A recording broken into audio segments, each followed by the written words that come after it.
Go on the win, Coach. First of all, your thoughts on the game? Of course, sobrang nakaka-proud yung team kasi ayun nga, nagbubunga na yung lahat ng pinaghirapan namin and good thing ito, baga kung ano man yung naging puhunan namin or foundation namin before, may magandang result na nangyayari but of course hindi kami mag-stop kasi alam namin marami pa kaming kailangan dito. Ses, ikaw, ano masasabi mo sa nilaro niyo? Very impressive performance from your team.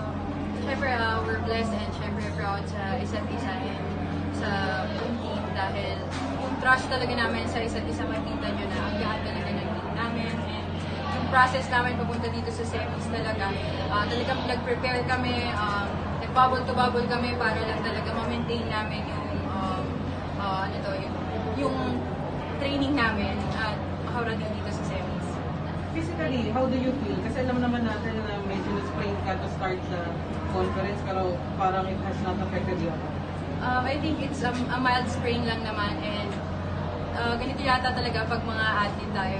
Yung mindset talaga natin pag kinailangan tayo ng team and kinailangan tayong mag-perform, kailangan talaga ibigay natin yung best natin kahit may nararamdaman ka pa or what. Kasi pwede naman natin gamutin yan after. So, yun. Do you think this is your best game of the season? To think the score is 14, 9 ka 14. What can you say?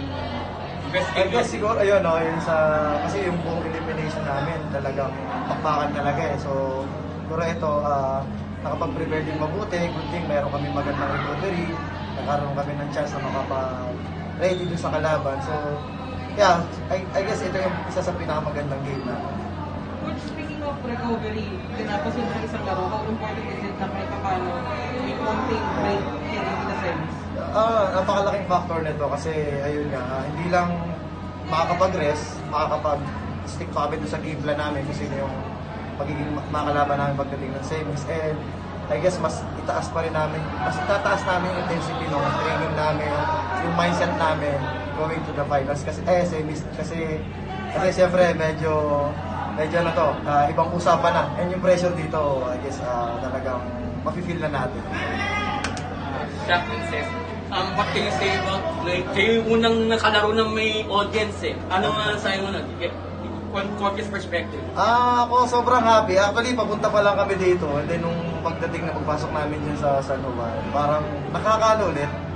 Actually, nakakilabot nga nung nakita namin na, wow, ang sarap ng feeling. And then, ngayon, parang maririnig na ulit namin yung sigawan. And which is, ang laki kasi ng factor ng fans, ng mga crowd. Kasi, alam naman natin kung gaano nila kamahal yung volleyball.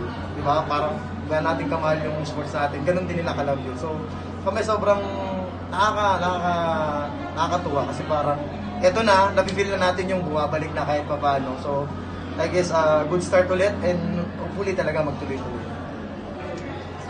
Kami siguro sa players naman, player side, it's good to be back na may audience talaga. Dahil yun nga, gaya na sabi ni Coach, nakaka-boost ng moral talaga kapag may sumisigaw para sa team mo, para sa'yo. And yun, very excited kami pumunta dito and alam namin din na prepared kami para mapakita sa audience natin for the first time again. Seth, for the longest time, nilaro niyo yung walang fans. Did it take an adjustment period na ngayon hindi na kayo, kumbaga nagkakarinig ng maayos ulit sa loob kasi may kasabay na kayo sa sigaw? Yes, talaga adjustment din to para sa amin kasi ang tagal din ng pandemic, almost ilang taon na rin.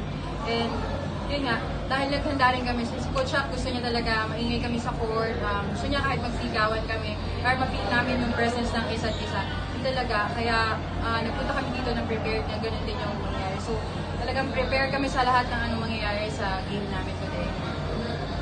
Coach, moving na to the semis, kasi mga Pedro kasi sobrang hirap ko ng next. Thoughts lang on both teams? Yes, una yung pakpakan muna nila. Tomorrow, I guess, sobrang, di natin masasabi kung sino talaga yung pwedeng manalo. Dahil knowing yung both teams, kasi talagang alam naman natin, mga experienced player yun, quality every game. So, I guess, kung sino man na makaharap namin, I guess, mas magpe-prepare kami. Kasi yun lang naman yung ano namin, yun yung mindset namin, kahit sino, basta ready yung team namin. Okay kami. Sino gusto niya kalaban? Wala. Yes, ikaw may chance malaban mo forward team, how special, if ever, how special is it for you? Yes, course, syempre, pride pa rin to dahil syempre yung team na yun, doon ka nanggaling. Somehow, gusto mo rin matalo talaga yung team na yun kasi yun nga, yung pride na yun. At gusto mo ipanalo yung bagong team mo ngayon. Thank you Thank po. you.